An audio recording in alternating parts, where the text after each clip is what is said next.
জুৰিয়াৰ তিনিচুকী গাঁও পঞ্চায়তৰ আঞ্চলিক সদস্য পদৰ প্ৰাৰ্থীৰ নাম AIUDFৰ ঘোষণা। আগন্তুক পঞ্চায়ত নিৰ্বাচনৰ তিনিচুকী গাঁও পঞ্চায়তৰ আঞ্চলিক সদস্য পদৰ প্ৰাৰ্থী বাছনিৰ বাবে তিনিচুকীয়াত অনুষ্ঠিত হয় AIUDFৰ এক সভা। সভাত জেছমিনা খাতুনক আগন্তুক পঞ্চায়ত নিৰ্বাচনত তিনিচুকী গাঁও পঞ্চায়তৰ আঞ্চলিক সদস্য পদৰ প্ৰাৰ্থী হিচাপে আনুষ্ঠানিকভাৱে ঘোষণা কৰা হয়। উক্ত সভাত বিধায়ক আমিনুল ইছলাম, AIUDFৰ যুৱ মৰ্চাৰ সভাপতি হবিবুৰ ৰহমানৰ দলীয় বিষয়ববীয়াসকল উপস্থিত থাকে। আনহাতে উক্ত অনুষ্ঠানত হবিবুৰ ৰহমানক সভাপতি আৰু দিলৱাৰ হুছেইনক সম্পাদক হিচাপে লৈ ৩৫জনীয়া AIUDF দলৰ তিনিচুকীয়া আঞ্চলিক যুৱ মৰ্চাৰ কমিটি গঠন কৰা হয়। তারা এইভাবে রাইজের মতামতে রাইজের মতামতে টিকিট কংগ্রেস ডিক্লেয়ার করছে, কারণ কয়েক লাখ লাখ টাকার খেলা আছে। এবার যদি রাইজের মতামতে যদি ডিক্লেয়ার করে সেটা লাখ লাখ টাকা তারা, কারণ একটা পঞ্চায়েতের চলে কোটি কোটি টাকা কামায়। এবার রাইজের কথা বলতে হারা এটা রাজি করা, মানে আমরা এই স্বচ্ছ কংগ্রেস এই স্বচ্ছ কংগ্রেসের নাই, যেভাবে রাইজের মতামত বিজেপিরও নাই।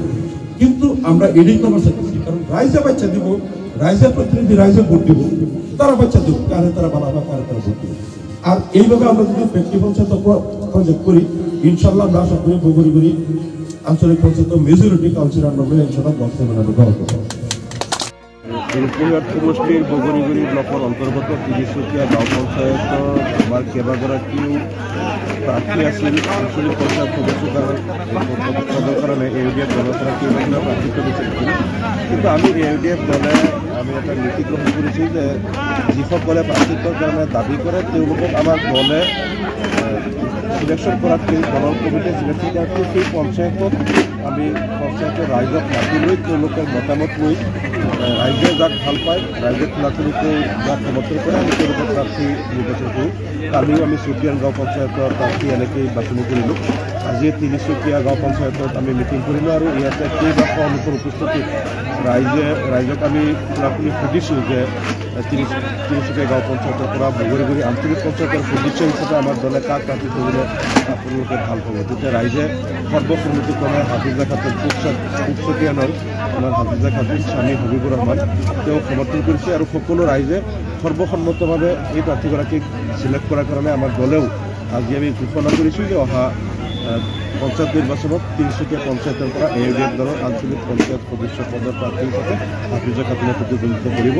আৰু আমি এইটো এইকাৰণেই কৰিছোঁ যে আমাৰ প্ৰাৰ্থীসকলে যাতে ডেপুটেশ্যন লৈ বিভিন্ন নেতাৰ ঘৰে ঘৰে ঘূৰিব নালাগে বা কাকো যাতে কোনো ধৰণৰ টকা পইচা দিয়া বা গোপন লেনদেনৰ জৰিয়তে প্ৰাৰ্থিত্ব বিচাৰিব নালাগে বা তেওঁলোকে জনমত গঠনৰ নামত ডেপুটেশ্যন লৈ মানুহৰ পিছে পিছে টকা পইচাবিলাক খৰচ কৰিব যাতে নালাগে।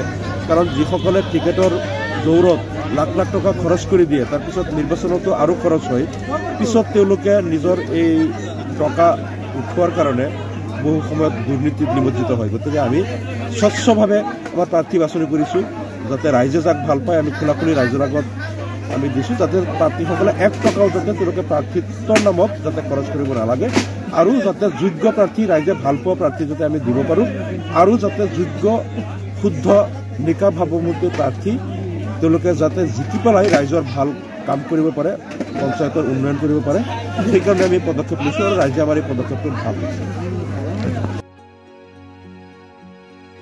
Bureau report, Assam today.